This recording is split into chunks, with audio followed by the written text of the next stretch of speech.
Welcome, everyone, and thank you for joining me today.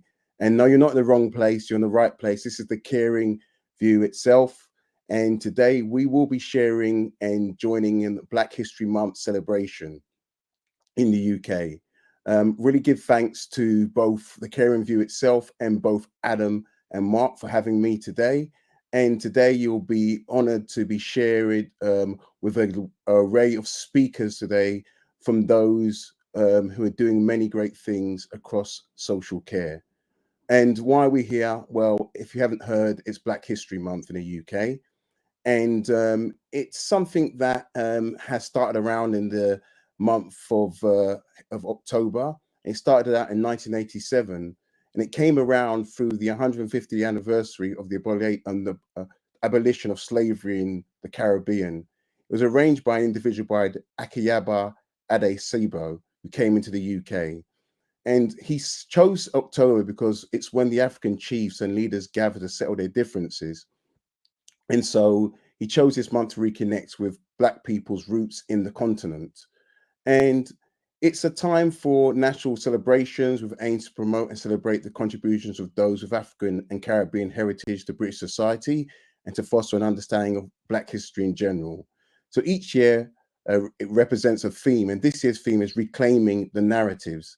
This theme is not just about revisiting history, but it's about taking ownership of the stories that define our culture and our contributions in a very identity. For those listening, just to give you a backdrop, we're celebrating Black people involved across health and social care, and those of the Black, Caribbean, and African and British other origins make up to 19% of the workforce. That's almost 1 in 5 of the workforce are Black or from Black heritage. And we now know that social care, for anyone who's not from social care, the sector is worth a massive 46.2 billion, and it's made of over 1.5 million plus social care workers across areas. I've guests from all three parts of the workforce. We've got senior leaders, Black tech, elderly, across children's services, and I'll try and cover the whole business of care and the community side today. And there's a space for anyone, whether your role, ethnicity, all please join me as we acknowledge and celebrate just some of the great people in the sector. My name is Dudley Sawyerr. I am the co-chair for the Skills for Care Race Equity Reference Group. I also champion not those from just Black cultures, but across all cultures as well and ethnicities. But specifically, I'll be showcasing the Black celebrations today and leading it with an array of leaders. And I'm going to be bringing you up one by one, just some of the special people across the board. This is just a snippet of the many Black individuals doing really great things in the sector. And it's chances to get to hear their voices, but also showcase and also enhance and provide legacy. And for those to unrecognize, there are Black people doing many great things. So without further ado, I'm going to start with my first guest. Her name is Sue-Ann. She's a wonderful manager supporting and has been working with many Black organizations, but especially her own. And I'm just going to ask you, Sue-Ann, what does Black history mean for you? And just tell me a bit more about your role as well, please. Thank you, Dudley. So Black history to me is a powerful reminder of our resilience.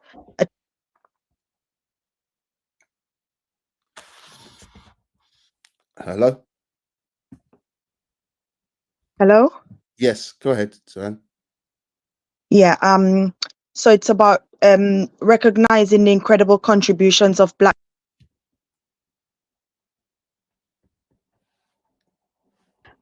So my name is Sue-Ann Namani, and I am the registered manager for a 117 bedded nursing home located in Tottenham. And we have been celebrating Black history throughout the month of October. Many celebrations with our residents because we're blessed to be where we are in terms of the population and the area. It's a very multicultural area, so we have a lot of Black residents from African, Caribbean, and other BAME backgrounds. And also we're blessed to have a staff team that represents those culture. So I'll share with you our journey. It's all surrounding food and culture in our care home and our care facility.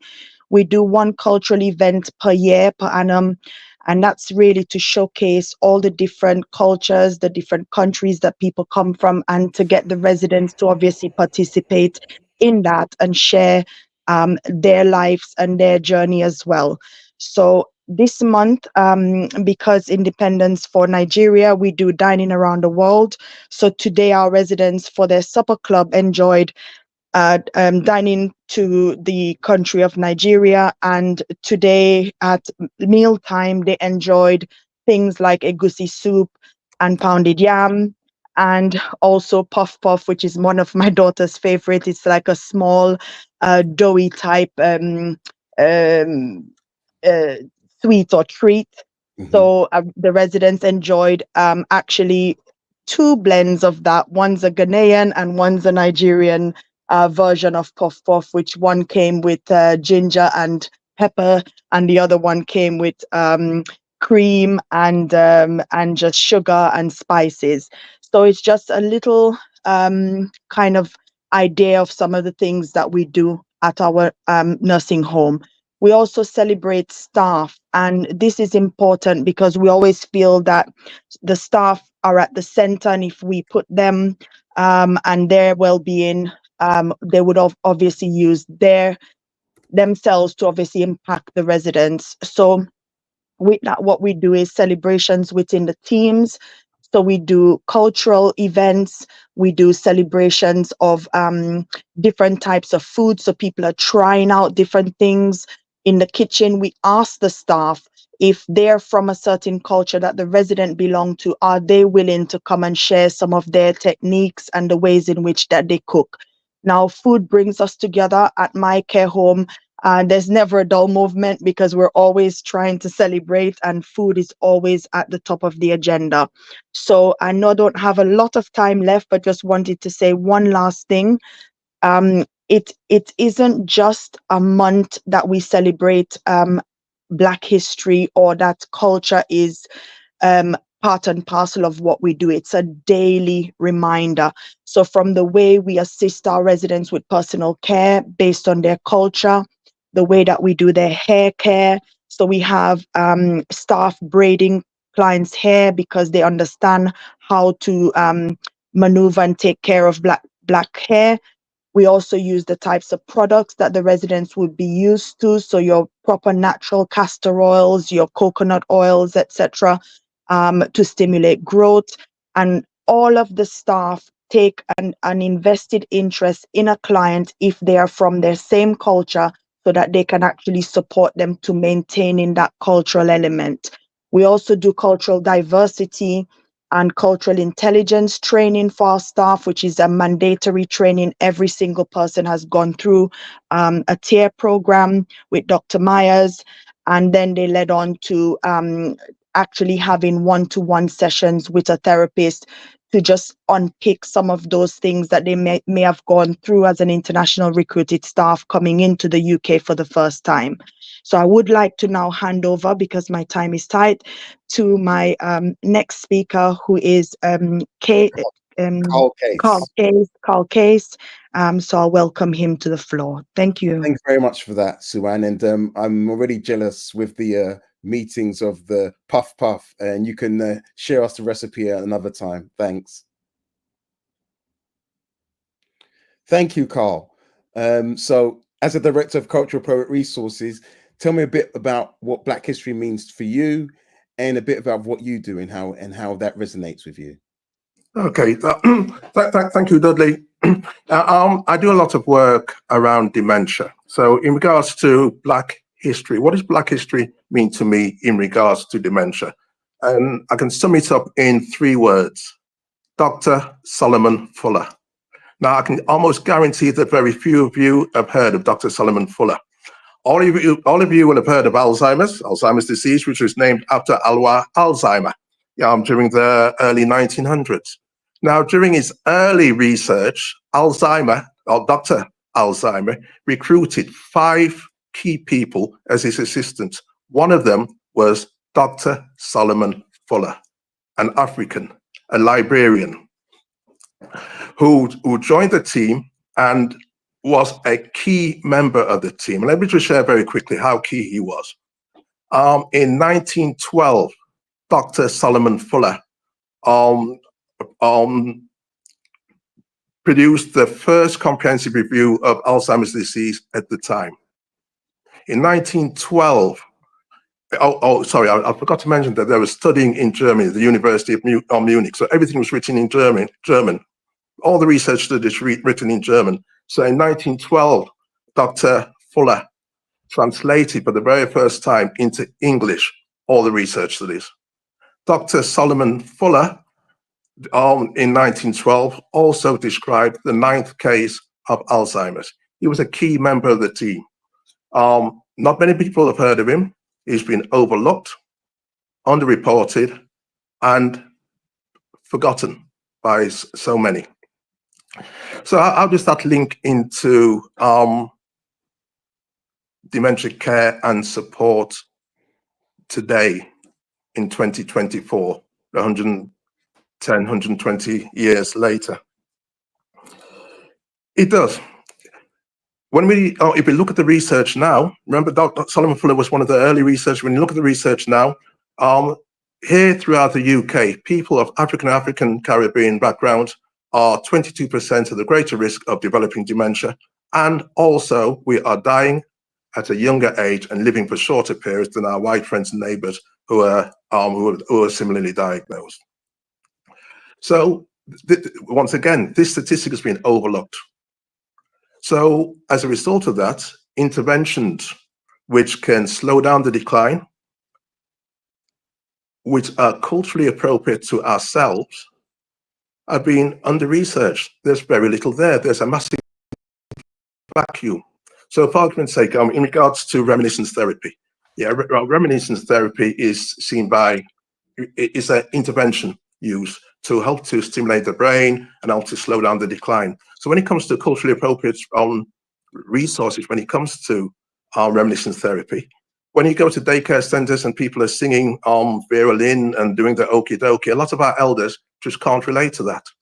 So I've, as a result of my mother-in-law living with dementia and her journey, I realized there was a goal, and I developed a series of resources, interventions to help care workers, the professional care staff. And it's all linked around our heritage, our elders' heritage. So for argument's sake, care workers can go online to access some of these resources. So I've put together a cultural heritage archive based upon our elders, what they would remember from back in the day. So there's the Heritage Church Live with a wide range of videos around praise and worship, with the music artists of their time, the religious evangelists of their time, Sister Marshall, Evangelist Higgins, people who I wasn't aware of until I started to research this, but our elders are familiar with those individuals. There's their heritage folklore.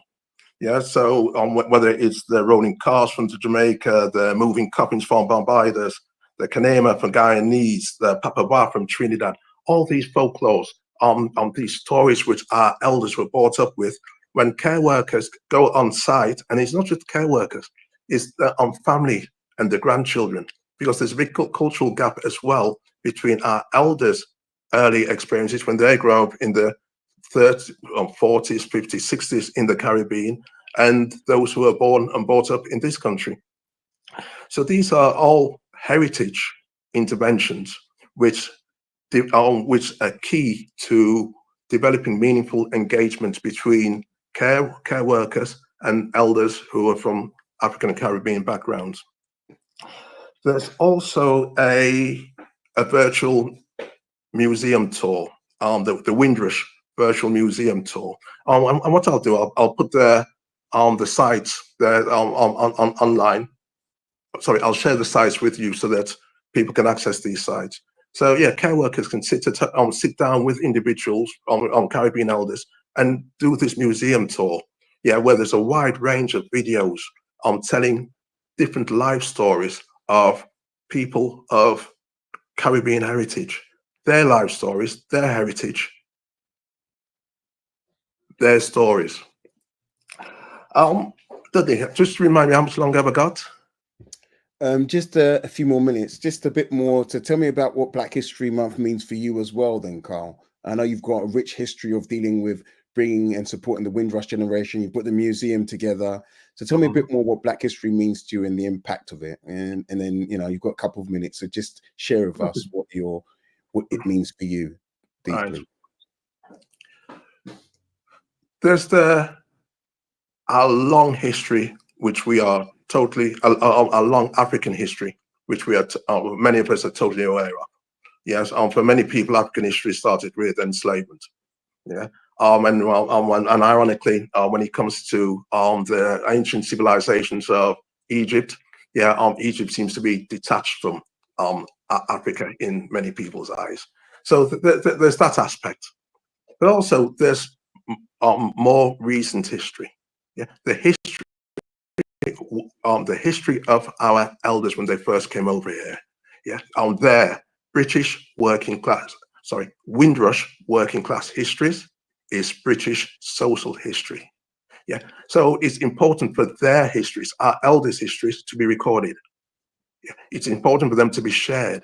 Yeah, their struggles. Yeah, their challenges, their achievements. Yeah, it's all just yesteryear. And when I say yesteryear, yeah, we're talking about the 1950s, talking the 1960s. However, it is British working class history, Windrush history, which is Black British history, which is British history. Thank you so much for that, Carl, and thanks for sharing that. Please share some of the links. I think you would love to go on that virtual tour.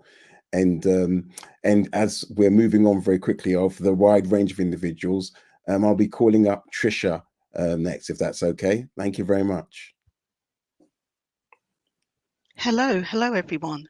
Hi Dudley. How you doing there, Trisha? And I'm only going to put across to you the same as I asked everyone, what Black History Month means for you and the things that are wonderful things that you've done and achieved and to support, I guess, the Black workforce in this sector.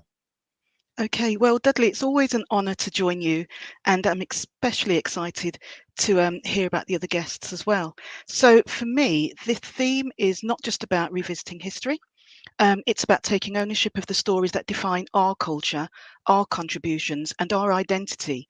So it's about looking at Black communities and really owning our history and our narrative, because for too long these narratives have been told through the perspective of others.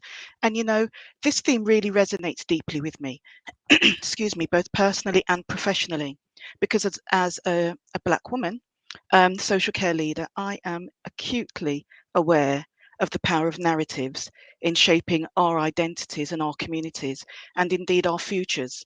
You know, my last name is Portuguese, and I find that I'm constantly in spaces where I have to reclaim my own narrative. Often my name's used as a sort of conversation opener. You know, you go into the room and you're sitting down and talking with people, and then the conversation starts with the where are you from? Where are you actually from? Where are you really from? That whole conversation. You know, my gosh, this has said to me so often.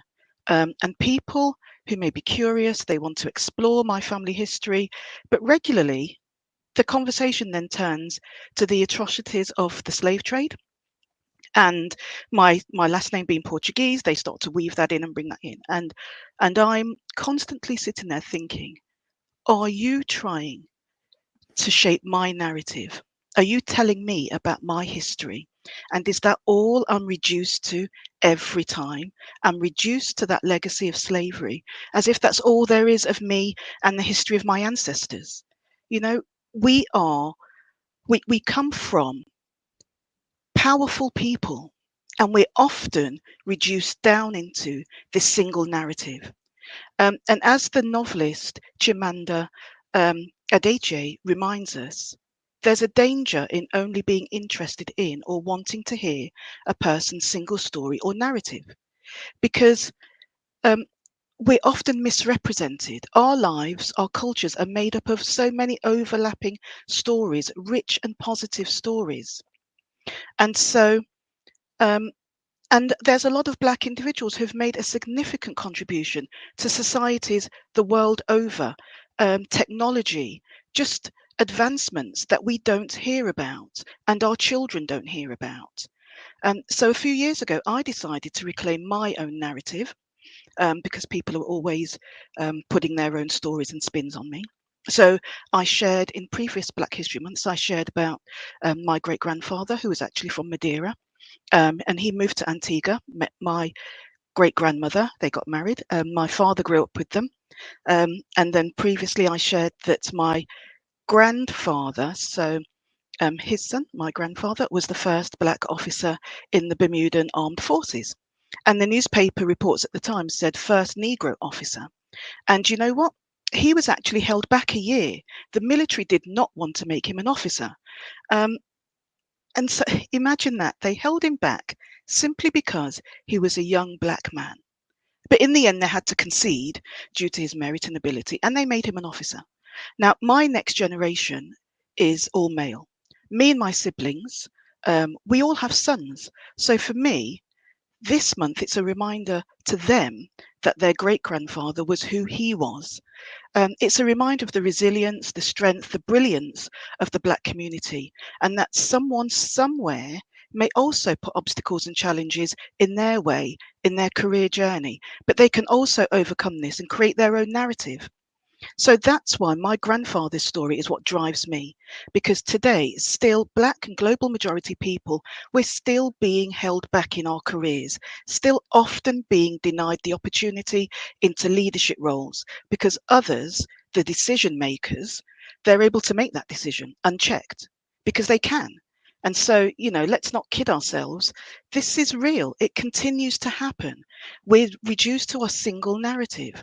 We only need to check the workforce data to see that the evidence of the lack of visibly diverse leaders. So that's why I was really keen to be involved in the social care workforce race equality standard. I'm co-chair with Dr. Godfred Bohen, and I'm committed to challenging inequalities and promoting equity within social care. Our advisory group is unique. We're all global majority people. And so often that creates an interesting dynamic when we're invited into rooms, or we're invited to meet with ministers or to influence policy. We're an all Black group. For me, being Black in social care means we're having to navigate the landscape that has not only, well, it's not always been welcoming or inclusive. And as we grow into leadership roles, my goodness, it can be lonely. It can be difficult. But that doesn't mean that we shouldn't be in those rooms. We shouldn't be sitting around those board tables. We shouldn't be part of making the decisions. It means that advocating for ourselves and our colleagues, and it means striving for excellence in the face of adversity. And as my good friend Clinton Farquharson always says to me, if we're not around the table, then we are surely on the menu. So we need to be around the table, right? Completely. So as a senior leader, I'm committed to using my platform to amplify the voices of people who are often not heard. They're often not in the room. I bring them in the room to ensure that the workforce, the diverse workforce, is represented. So one of the initiatives that I'm working on is I've been working on with Research in Practice. We designed and we're delivering the Department of Health funded leadership program for principal social workers, principal occupational therapists, and mental health leads.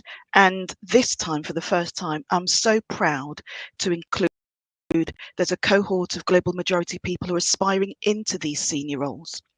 So there's about 60 people who are aspirant leaders, because this program, it's not just about leadership development, it's about creating a pipeline of diverse talent that reflects the communities that we serve. So looking at the leadership now and the future and really shaping that. So, for me, reclaiming the narrative means telling our own stories, celebrating our own achievements, addressing the challenges head on, and truly recognizing the value that we bring as a diverse group of people, and creating an environment where everyone has the opportunity to thrive. I think I've come to the end of my minutes. I can listen to you all day, Trisha. You know that already. Yeah. So thanks for coming along and showing just what leadership is about, and being in spaces and being brave as well, and being a brave leadership. So thanks again. I think we're going to have Vivian's going to come up next and to continue the wonderful array of guests. So thank you very much. Thank you so much. Hi, Dudley. Can you hear me? I can hear you indeed. Thank you very much for jumping on, Vivian. No problem. I'm going to ask you the first and foremost, the question, what Black History Month means for you, and tell us a bit about who you are and things you've done in regards to supporting Black history and the Black culture. Sure. Well, thank you so much for making me part of this very important conversation. I guess Black history for me is more about how we celebrate who we are as people and as a soul of people, as a collective, because I think that's often lost. Everybody who's been talking so far has talked so much about how much rich history we have, how much that rich history actually feeds into the narrative of health and social care, and how much it's all about the community and how we evolve as a community and help each other to experience better lives and better healthcare and social care and so on. And I think I really want to talk about how we break down the barriers and confront cultural bias within health and social care, because for myself, a little bit of history. I was a support worker many years ago in the 1990s, and that will probably tell my age. So, Dudley, if you tell anybody, I will come and get you. I know where you live. I sort of rose through the ranks up to an executive where I am now. And what I noticed as I rose through those ranks was there was a deliberate dumbing down of my level of knowledge and value as an important member of the health and social care community. And that was by, I think Tricia said it, I would be in rooms. And when I was in those rooms, I was made to feel, well, you shouldn't be here. What are you here? The number of times that I was referred to, are you a carer or are you a nurse? Oh, and when I was in executive rooms, you'd have individuals say to me, oh, you're the representative home manager. And you're like, why would you assume I'm the representative home manager? Why is it that my color and the fact that I'm a woman does not allow me to be successfully valued within an executive workspace within health and social care? Furthermore, I also realized that there was nobody that actually looked like me, or there was nobody that was out there who was being talked about that looked like me and encouraged me to obviously break the glass ceiling. So to that effect, I did a lot of work for myself, and I use the education background, which all Black people do, don't we? We always think if you have a degree, if you're a doctor, somebody, or if your father is a politician, you're going to be recognized as an important individual. However, for me, I wasn't fortunate to have that. I was an ordinary woman from Zimbabwe who had grown up with a community of women that had raised her and told her about how you are to add value to the rest of the world and also be part of the consciousness around helping each other. So what I did with that, I did a degree, a master's in health and healthcare leadership. And what I found when I was there again was the marginalization of my contribution through that master's process. And I think Trish talked about it again. Nobody was kind of listening to that. They were like, oh, well, yeah, your ideas are fine. And, they're talking about integrated care boards. We talked about that many years ago, but suddenly it becomes sexy because somebody not of a Black origin has started talking about it, and they started making it look sexy. And I'm beginning to ask myself the question is, how do we as Black people make these very valuable, innovative ideas about how we deliver care, health and social care in the healthcare space, sexy, so that somebody actually listen to it? How does somebody like me, who has curly hair, short hair, maybe dreadlocks at one point in my life, get taken seriously in those spaces? How do those policy people within health and social care, CQC as an example, listen to my experience and say, well, this experience is so valuable that we're going to change policy, or we're going to embed it in policy, or we're going to impact the policies that we're developing. And I found that, I think as a collective, and that's with my life as well, I need to raise my voice. I need to be able to stand up and be counted in a room. I should not be afraid to be at a table where there are lots of people that look different from me. And I should not feel that somebody is better than me in a room in any shape or form. And I found that by doing that throughout my career, because I am one of few Black women in an executive role, as you know, Dudley, it is my purpose and mission to do that. So I'm trying to push that agenda where I'm saying, look, as a collective, as Black people, it's Black History Month, let's start raising the flag for all the great things we do. We've got an overseas workforce in this country. That's predominant, with loads of people from Africa, Guyana, the Caribbean. However, those individuals are so marginalized by the language that's used. So what can we do as Black people, as ourselves? We need to start talking positively about ourselves. We need to stop having the narrative of on YouTube, it's about people dancing to reggae music or whatever. Let's have a narrative about us delivering really great care. Why aren't we doing that? So I think my journey is still very embryonic. I don't even feel I'm a teenager yet. So there's still so much for us to do. And I'm hoping that by having these discussions through Black History Month, we are going to obviously elevate our value. I want us to elevate and leverage what we know and the political consciousness at the moment around what we're doing within the health and social care space. Thank you so much, Vivian. I think rich elements of your journey, how you've got there, and what expert skills and knowledge, not just through education, but experience as well. So I know this is a journey of a continuous journey, and I'm sure even continues throughout the year, not just by this time next year, there will be a lot of changes, and I hope to keep in touch as well. Thank you very much. Thanks very much. And whilst we're on next, we're going to bring up Simone Stewart, if that's possible. Thank you very much. Take care, Vivian. Good evening, Dudley. It's nice to see you. You're looking very nice and bright and very lovely, wonderful. So I'm trying. I really wanted you to come in here, and I know you've played a big role in developing a lot of things, and we had Vivian who just come beforehand, but I want you just to express, obviously, Black History Month, and for you, and then maybe some of the things around it that are special, what you've done in Black History Month. Okay, so for me, Black History Month is very personal. It's about acknowledging and recognizing the past, the present, and the future. So like many of the guests tonight who have spoken very eloquently about their narrative, it's about owning that. For me, it's the thing personally that I find really challenging, because I challenge myself to occupy the spaces that people of color, people like us, don't normally occupy. So I challenge myself to do something different, and whether it might be going to the opera, or whether it might be going and trying something new in terms of my skill set, I really try to push the boundaries in terms of where visible Black people can be seen.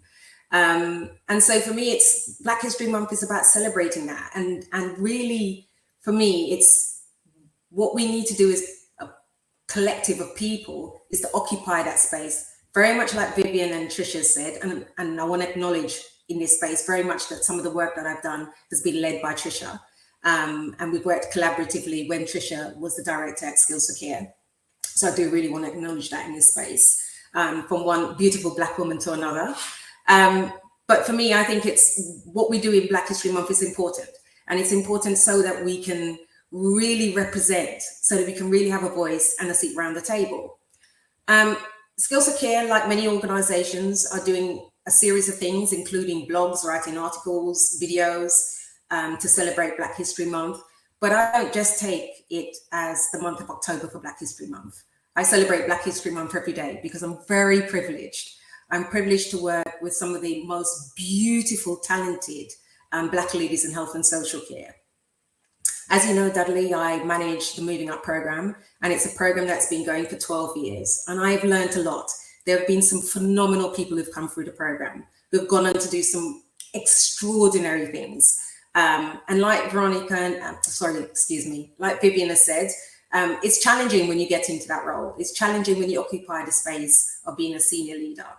But what I hope the program has done is about broadening people's views and viewpoint of what leadership looks like. So it's not this narrow view of it being white, male, middle class. It's more about bringing the experience of who you are, your culture, your background, your heritage. I laugh a lot, Dudley, as you know, because we spent many a time in a meeting where I skin my teeth ridiculously. But that is who I am as an individual. It doesn't take away from my ability to do my job. It doesn't take away from my intelligence, but I love humor. And I think one of the things we need to adopt as a people of color is adopt the ability to be present in the space of who we are. There's no need to dumb us down. There's no need to be quiet. There's no need to not laugh and show your teeth. You can do all those things and still be a fabulous leader and still be a fabulous Black leader. So for me, Black History Month is about celebrating that, embracing me, embracing the narrative about who I am as an individual. And I hope that some of the wonderful people that I get to work with on a regular basis through the Moving Up program, they have shared in that experience and they've learned in that experience. And I hope that trickle effect will go out into the wider world. And so as Black people, we will support each other. We will be a network to be able to enhance us as leaders within health and social care. Thank you so much. And just remind me, how many cohorts did you got through this year? Because I know it was a fantastic, another huge. A few, a few. I'm being very busy. So we have 4 cohorts that we run this year. We're running another 4 next year, but hoping to stretch that a little bit further to possibly 6 if we can. But it's not just about the cohorts, because the work goes on well after the cohorts finish. So I work collectively to help people find mentors and coach. We deliver a series of alumni sessions. We offer coffee morning breaks. We offer the opportunity, if you are in a position where you are being victimized or you're being bullied or you're not getting the support and the development needs that you want and need and you deserve, that you can have a conversation with me and one of the colleagues or one of the beautiful facilitators on the program who will help you work through that. So it's much more than just a cohort of people who come in the program and then it finishes. We offer support. Thank you so much, Simone. I mean, I could ask you just to share so much more, but if you want to share anything in the chat, you can do. But Sure. yeah, I mean, there's probably many of your cohorts who've graduated and are working their way into great leadership roles. So thank you very much for that and for joining us. I think next up, we're going to have Simba. So thank you very much.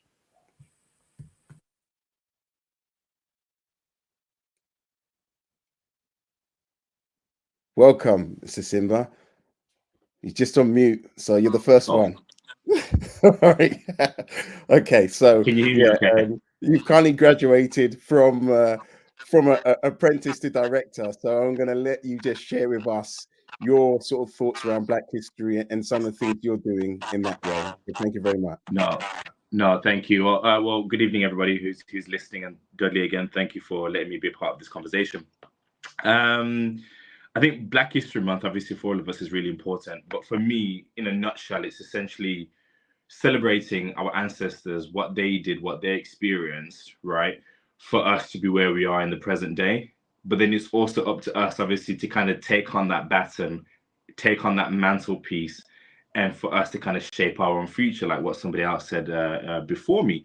And I think that's really, really important, right? It's like you said, taking control of our narrative, taking control of our story, and essentially making the most of it, right? So for me, as a director, as a person that owns their own domiciliary care agency, I am keen and hell-bent on making sure that each and every single one of my employees, whether they're with me or whether they stay with me, that they continue to be promoted, right? That they continue to move forward in their job roles. Because if we look at it, Dudley, right, you know, apparently 13.2% of the Black community kind of host the space of low-level entry jobs, and only about 4% of Black people have positions as directors or senior roles, right? And in the care industry, 18% of us represent the working population as compared to 4% of the British population that we represent. Do you know what I mean? That's crazy. That's absolutely ridiculous. So me as an employer, you know, I think I'm described as a 1.5 first gen immigrant. So don't let my accent fool you. I wasn't born here, right? So I had to start somewhere. So I can understand to an extent the people that have come before me, what the challenge that they've experienced as Black people to get to where they've got to own their own businesses or to get to positions of of high level authority, all those different things. So I understand it. I've lived it. I get it. Right? It's difficult as Black women, as Black men. So you can imagine now in the care industry, there's a large population of people coming to the UK via the care system, and they're starting at the bottom, right? And for me as an employer, I can see that. I've been there. So Black history for me, it means coming together for these people so that they can become those directors, right? They can become those managers. Because at the end of the day, if 4 years, 2 years, 3 years, whatever, so on and forth, from now, they're still in those positions, I don't feel like I've done my job properly, right? I don't. So for me as an organization, we are working tirelessly with local authorities, with other external organizations for them to understand what it means and what people coming from abroad, foreigners coming from abroad to work in this country, what it means for them and the challenge that they're going through, right? So we can break every single barrier for them to work, for them to get promoted, because it's only us, right? We get it to an extent. Obviously, sometimes it's like immigration law. I think there's no better person that understands immigration law than a person who's a foreigner, right? If you're from this country, you're not going to get it because you've never faced it.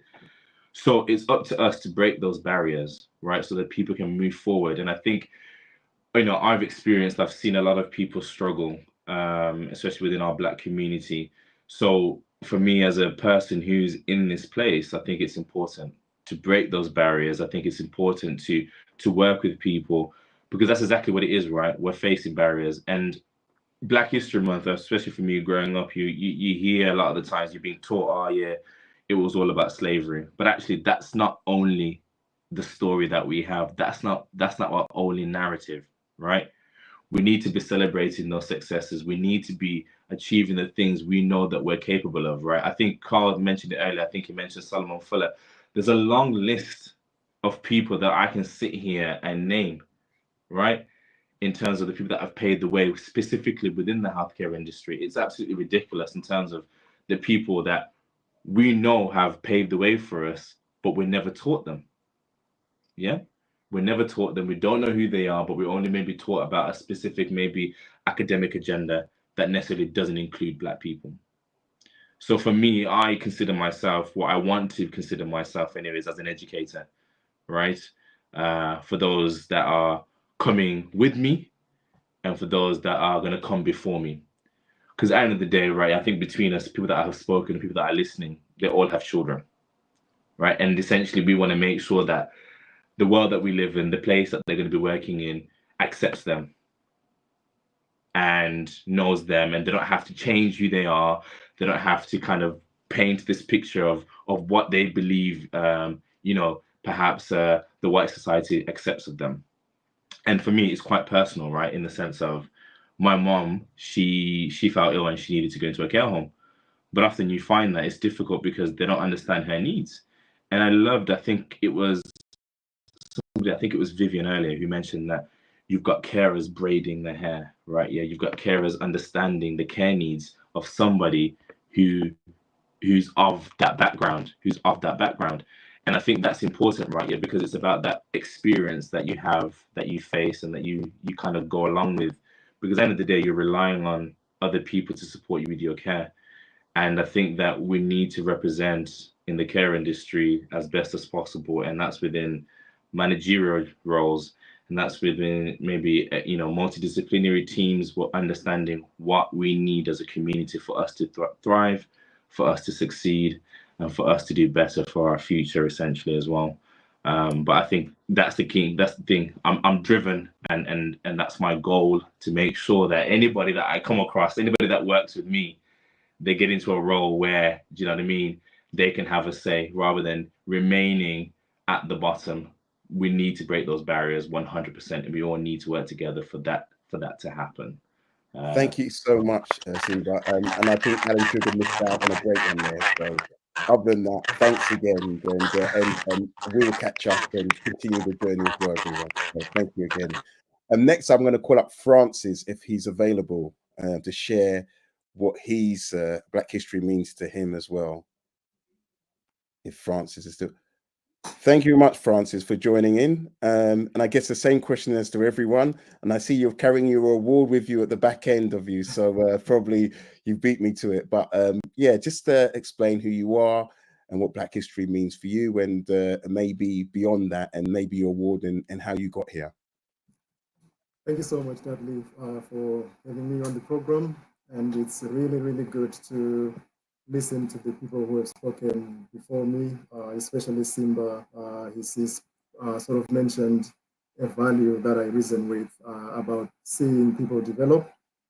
And I can say that has been my passion, working with people, I mean, across sort of many ranges in terms of how diverse our workforce come. I'm a head of care and supported housing, responsible for our regulated services in more than 40 sort of different services. I'm also part of the Equality and Diversity Forum in our organization, which gives me a chance to be part of, shape the way we take and the policies we make, obviously around equality and diversity.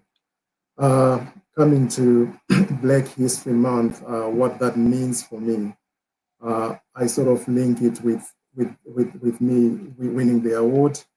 And often Black History Month focuses on celebrating the achievements of Black individuals throughout history. But for me, as a Black leader, it is also about looking ahead. I think it serves as a reminder for the responsibility that we all have as Black leaders or as leaders to create a lasting change, a future of lasting change. So Black History Month is not just a reflection of the past, but it is also a call to action for what we can build for the years to come. Just like we celebrate people who took responsibility way back, I think the torch is on us to create that lasting legacy as well. I think it's a vision for progress. It prompts me to think about the future we want to create, not just as for the Black community, but for societies as a whole. And as a leader, I see it as an opportunity to advocate for progress, to challenge the status quo and work with others to do the same, and ensure that the advancement we celebrate today are not just the end point, but rather the foundation for greater equity and inclusion in the future. It is time to set goals for creating systems and structures that foster true diversity and leadership, decision-making, and representation across sort of all sectors. As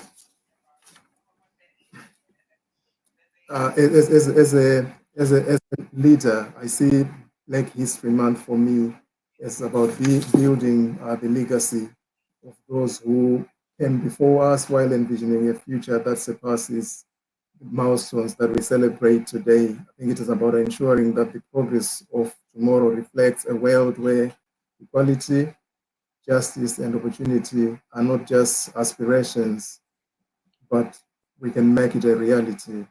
And as a leader, as a Black leader, I'm committed to making that future a reality, not just for Black people, but for everyone in our communities. And to sum up, obviously, about the Black History Month, it inspires me to look ahead, focusing not only on honoring the past achievements, but driving necessary changes that will shape a more equitable and inclusive future for the future generations, for the next generations. As a winner of the Social Care Leadership Award, firstly, I think it's an honor. It's an incredible honor, really, from the team that nominated me, that comes from a diverse background, and also for the judges who selected me from such a strong group of finalists, 14 in total. So the award isn't just a personal achievement for me, but it's a reflection of the collaboration and the many successes through the years and the progress we are making in health and social care. And it highlights the importance of leadership, diversity, and the unique challenges that we face, which everyone has mentioned earlier. There are so many challenges. Every corner you make, there is a challenge sort of waiting for you. The award is a validation of not just my efforts, but the efforts of us as a community and the effort of our teams and the collaboration across a diverse team and different regions that I represent. I think it reminds me of the true value of persistence, resilience, and living by example. And these values are some of the values that the previous speakers have alluded to. I think it has led them to where they are today, and they aspire to have to work with others so that they can achieve the same. It's an opportunity for me to influence, working with others, having the chance to sit at the table and be part of policy formulation and decisions making, and have a chance to advocate for those people who wouldn't have the normal voice on the table, and ensuring that our social care systems adapt to the ever-changing needs of the people that we serve and also of the staff who work in those services. As a Black man in the field, I'm deeply aware of the need for representation, and I will use the opportunity that I have to work with people who are coming up within this system, who are coming up, who work for us. You see potential, you see opportunity, you see willingness, and I take them the opportunity and the time to work with them, mentor them, and hopefully in future they can gain leadership opportunities and probably continue to represent and carry the torch forward.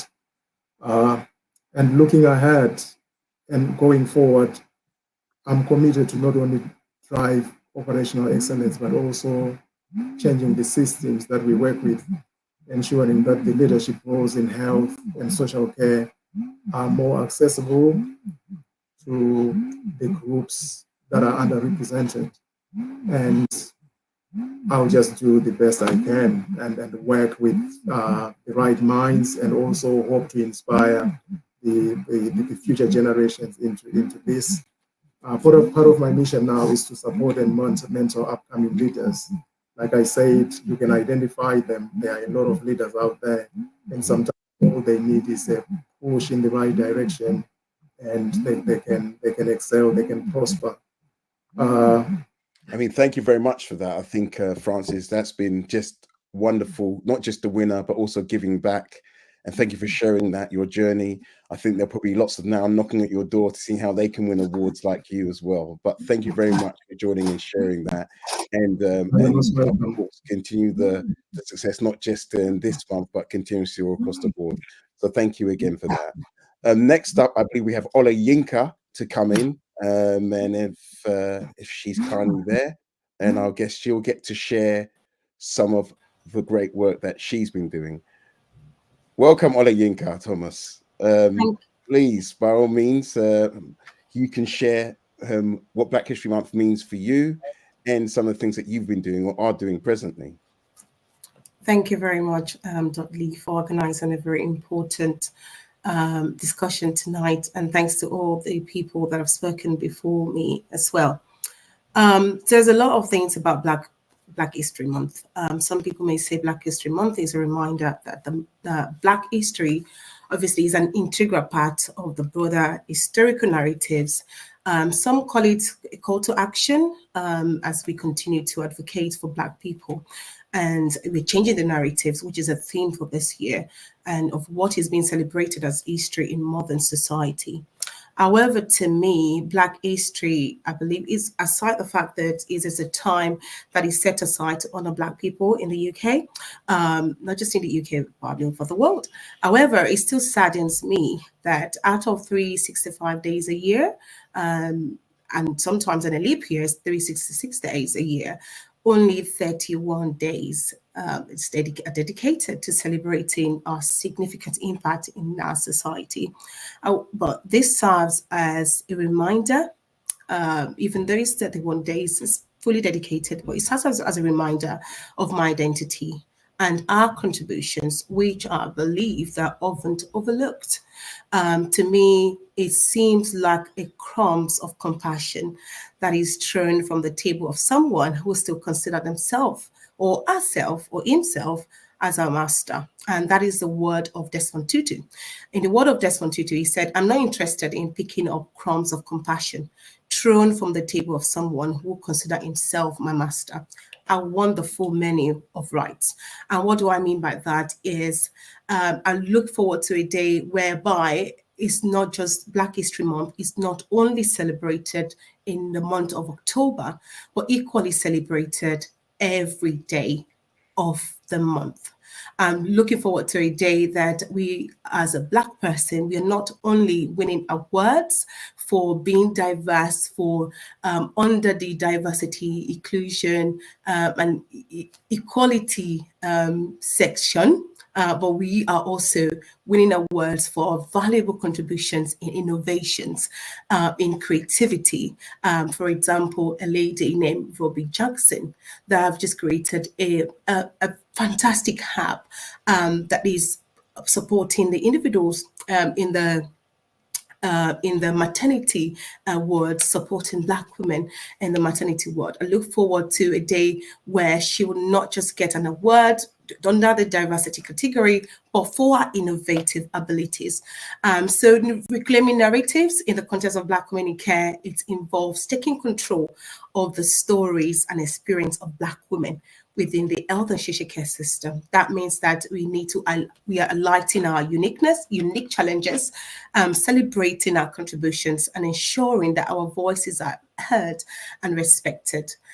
So Black women in care, that is what I do as part of my works in Black women in care. So what we do is we're reshaping that perception. We're trying in our own way to influence the policy and creating a more equitable and inclusive health and social care environment that acknowledges and addresses the specific needs and strength of Black women. And I emphasize on specific needs and strength of Black women. So About Black Women in Care was founded in the year 2020, just after the George Floyd's issues that happened in America. As you know, that the underrepresentation of Black women is still continuing. I was speaking to a very co-leader in the Home Care Association recently, and one of the key things that the individual said to me was, the domiciliary care sector, they actually have one of the highest number of the company directors that are non-white. And out of those numbers, the Black people has the highest number of, Black directors. However, when it comes to policy changes, we don't see this leaders when it comes to changing the narratives. When it comes to awards winning, for example, we don't see this winners. I said this because Black Women in Care, we organize awards as well, recognizing these incredible contributions. And these also started in 2020. I remember holding a magazine of Home Care Association magazine, and I was scrolling through page by page. I'm just trying to look for somebody that looks like me, because I know the incredible contributions that we make within the sector. And none. I couldn't find any, and that's what we started. Black Women in Care Awards. And during this awards, the first one was held in 2021. Because of COVID time, we held it online, and we could see the emotions from one of the recipients, Sandra, of how emotional she was. She's been working within the sector for 32 years, and she's never received any recognition. Not because we work for this recognition, but at least somebody to acknowledge the great inputs that we bring into the society through our role. And so that's why we started the Black Women in Care Awards. And the nomination is still ongoing, by the way. So whether you're a care assistant, you're a GP, you're a social worker, you're HR, you're public health consultant, you're executive within the health and social care, we want each and every person to know that they matter. We want them to know that we see their work. And, Black Women in Care Awards is not just about the people, the finalists or the recipient of the awards. It is about the efforts that is being put in there. So everyone, including the finalists, they will be recognized on the night, and that is what Black History Month means to myself. And again, with the rest of the people that I have over the years, and as I've said, with the rest of the people that we've supported as well, and part of the works that we do as well is organizing International Women's Day. And again, it is also bringing in the Black people that are doing amazing work within the community, and yet they don't get this recognition. And the people that attended the event, we had from the feedback that where has she been? And this is the person of Grace. Grace, we call her Mrs. A.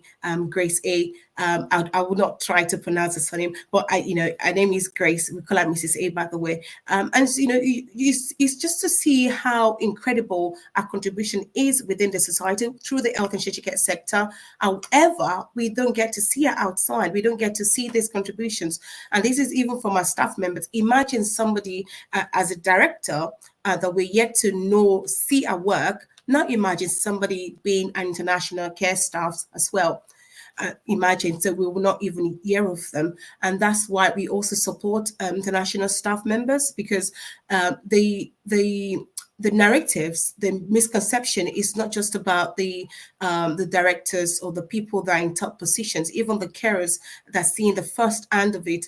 And one of it is, recently I wrote to my local MP, and this is a case of a particular mother who have contributed, by the way, within our role as paid her taxes, but still being denied entry into the university, being still classified as an international student. So therefore, she's been denied education in a way. So I had to write to my MP, and currently my MP is amazing, by the way. So currently he's on it and is reaching to the Home Office, trying to get the hang of it.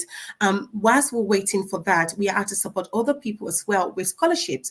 And one of this person is an international staff member who doesn't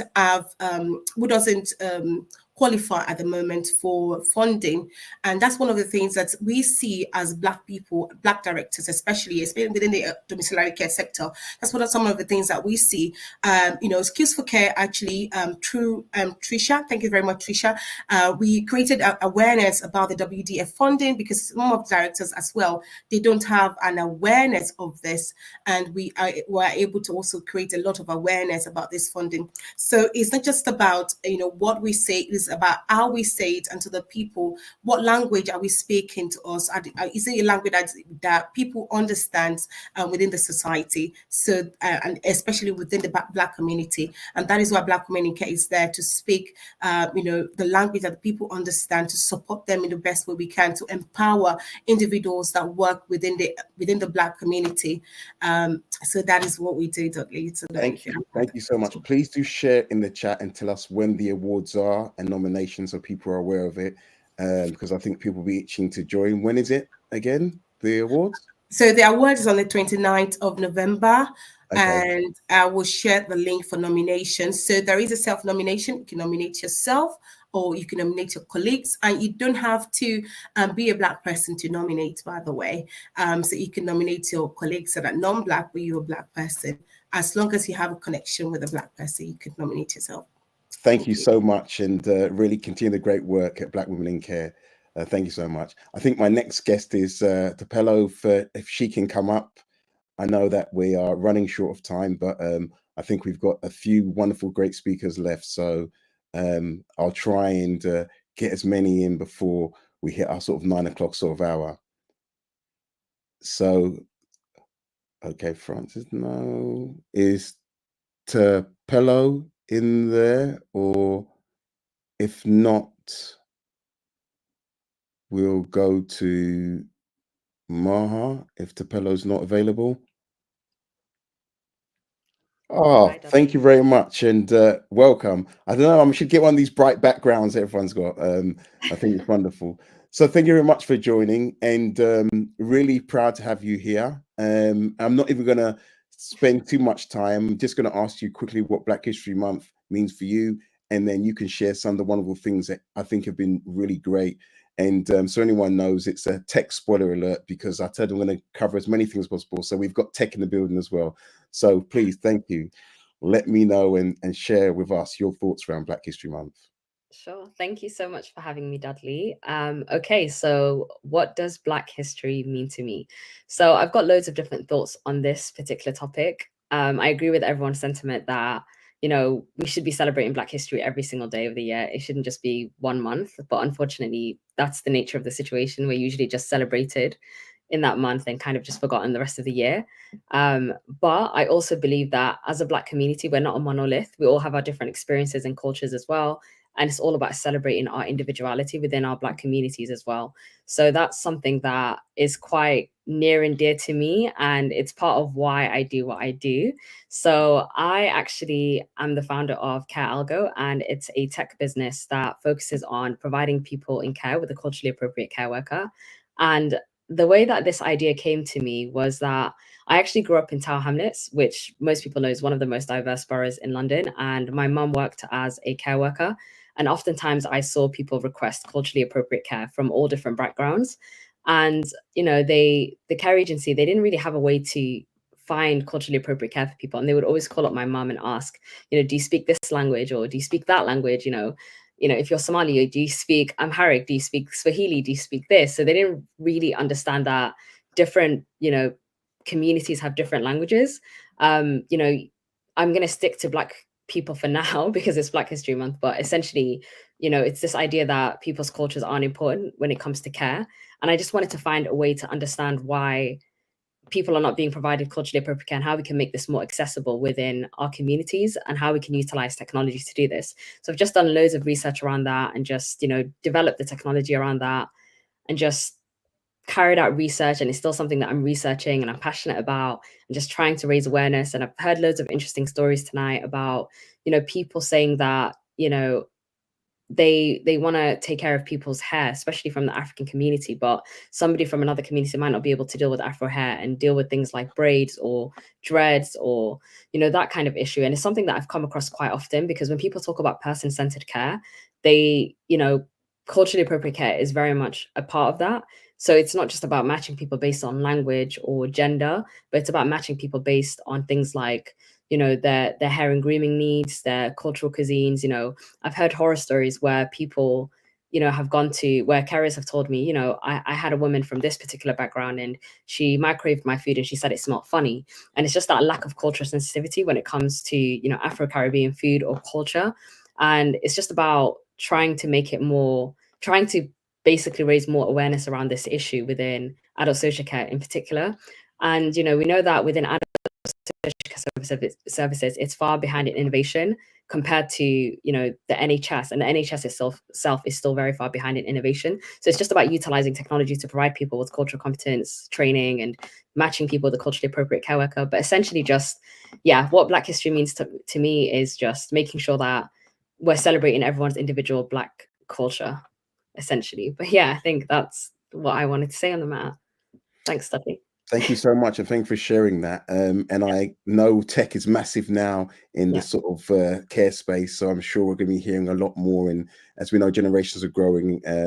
I think it's something that to look forward to. So I look forward to seeing more of what you're doing as well. And thank you for joining us as well. Thank you very much. I'm going to try for Tapelo again and see if she comes up. If not, we'll. Oh, there you go. The magic begins.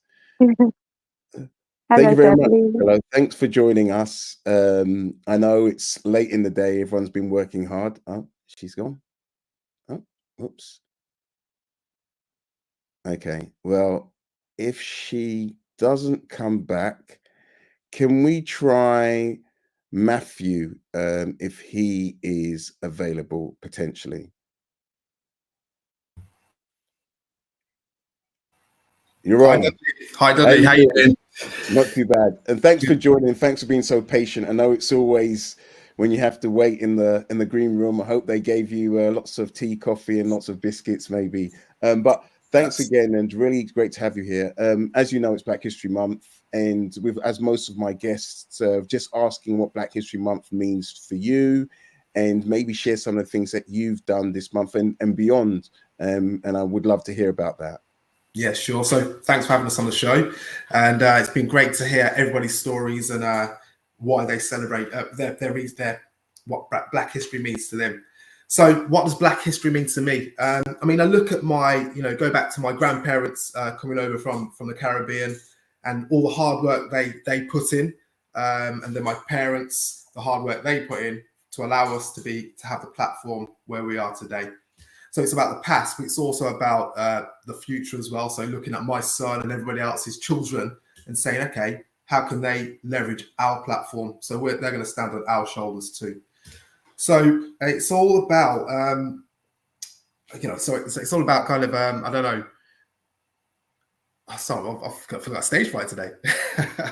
Yeah, sorry guys. What does Black History mean for you? And I guess maybe what are you doing? I know you do a lot of work in sort of like the care sector. You support lots of individuals. So how do you use your superpowers that is to make things work? So yes, absolutely. So what we do, we go into the care spaces to deliver a range of services to increase people's well-being. So whether that's like mental, physical, or emotional. So we go into a lot of spaces where it is predominantly a white space. So historically, when we first started 12 years ago, it was kind of, we used to get a few kind of funny looks going into places, but it's about changing the narrative of, who we are. We're not aggressive people. We are friendly people, and we're here to put smiles on people's faces. So ultimately, it's really important for me to kind of show young people that there are many different pathways that they can take. So, for example, we kind of volunteer for the EY Foundation for young people who are from disadvantaged backgrounds. And when I look in that space, most of the faces are Black and Asian faces. So I would like to be a part of changing the narrative that, Black and Asian people aren't from disadvantaged backgrounds. So by getting more Black people in those spaces who are in influential positions, hopefully in 100 years' time, or 50 years' time, or 20 years' time, when our children and our grandchildren are in those spaces, it won't be just 95% of Black and Asian faces. That number will hopefully drop. No. I mean, I think there's so much great work, and I think we are in a position, and I'm going to say two things. Obviously, being Black and also being a Black male, we know the sector is made up of about 83% females. And so actually to showcase bringing Black men through into this space is really important. So I really applaud some of the work you're doing, and I see working with corporates such as EY and other things is really important. To give back community, bringing through those and giving them a space is also hugely important. I think part of the celebration of Black history is to share all your stories, your narratives. Doesn't matter, you may have come from wherever your journey and path has been, you're able to show up and represent and run a business. I think that's a point that people sometimes miss, is there is a huge raft of really good people and Black individuals in the sector doing really good things and beyond. So really, thank you very much for joining, Matthew. And I know the good work is to continue onwards and upwards. So thanks again for sharing. And as everything, the ecosystem that is social care, our paths will always cross again. So thank you very much for joining and sharing your insight into Black history and Black History Month. So I think I'm going to try to Pello again. And if not, if there's anyone left in the green room who wants to join, okay, Tapelo, hopefully, fingers crossed, this should work. So thank you the so floor is much, yours. Dudley. Thank you for the opportunity as well. Thanks again for coming in as well. And so what does Black History Month mean for you? And tell us maybe some of the things you've been doing or how you celebrate Black History Month. Thank you. I think the panel has said and echoed quite a lot of things that I resonate with when it comes to Black History Month and celebrating Black history. But the things that pop up to me is when I look at Black history, it is opportunity. Why opportunity? Because the way has been paved for us through history, through our ancestors, through civil rights movement. So it is an opportunity for people like myself to break the barriers and walk into rooms whereby I can have a voice and I can have a say. It also, to me, means next opportunity. It means that I'm now looking ahead into the future and looking at what can I, as a Black woman in the health and social care industry, contribute to my community and also leave a legacy for my children and future generations. I started off as a support worker myself, and I worked my way up to being a care manager. And as many have said, it's a hard journey coming from the bottom up. It is lonely, and as well as you get a lot of no's. I had to teach myself that every time in a job application you do get to know, it means next opportunity. And I had to push myself and remember who I am as an individual. At times you'd go into an interview knowing that you have the skill set to meet that criteria and you have the educational background to meet that criteria. But after the interview, you're demoralized because somebody has said, no, you don't meet those skill sets. I feel that celebrating Black history, as everybody has said, shouldn't be a thing, a celebration that's done in 30 days. We should celebrate ourselves in every day as we walk into work, in our workplaces. Also, I work with a lot of international recruits. It's about also educating them that they do count when they come into the country, and also there is opportunities for them to become leaders and managers in their field of work. So for me, Black History Month is opportunity, educating, and next opportunity. Thank you so much for really sharing your thoughts and all the things you're doing. And you are my last guest, so thank you very much for that. And just leaves me just to thank all the wonderful guests that I've had in today. They've been really exceptional today of sharing and showcasing a lot of the wonderful things that have been done. One thing we've learned is that there are elements of understanding, recognizing that Black history is more than just a month. We also understand as well that if we look at the numbers, as I mentioned earlier, 1 in 5 of the workforce are from a Black heritage and Black background. So it shows that they're part of the fabric of social care. And we also know as well, there's so many wonderful things that we're looking at, but we're also looking at those who are being cared for as well in society, various communities, but sharing the voices around, it's hugely important. So before I leave, I would just like to say, if you haven't acknowledged Black staff around you at the moment in your working environments, it's my hope that we commemorate Black History Month in the future. We continue to celebrate the many achievements and rich culture of Black people across health and social care in and out of October. And through means of myself and various others, you can be allies. It's not just because you're not Black. Actually, it's about showcasing how we support those and individuals, cultural days, the food. I've done various food competitions. As a voice in the sector, I hope to use all my influence as well. I am around training, supporting staff, understanding the culture appropriate care, how people are cared for, and even those who aren't, making them aware it's important, sharing the stories, the histories, showcasing, and actually elevating those as well into different roles. We've heard of many people who have elevated themselves and things have come from what they've been doing. They're now leaders. But as we've seen in the stats from Skills for Care, what they showed is that there is a huge high amount of Black individuals in the sector, but when it comes to leadership roles, it doesn't reflect. So actually, how do we push them there? How do we encourage more people in there? How do we encourage people to feel like they belong in these sectors?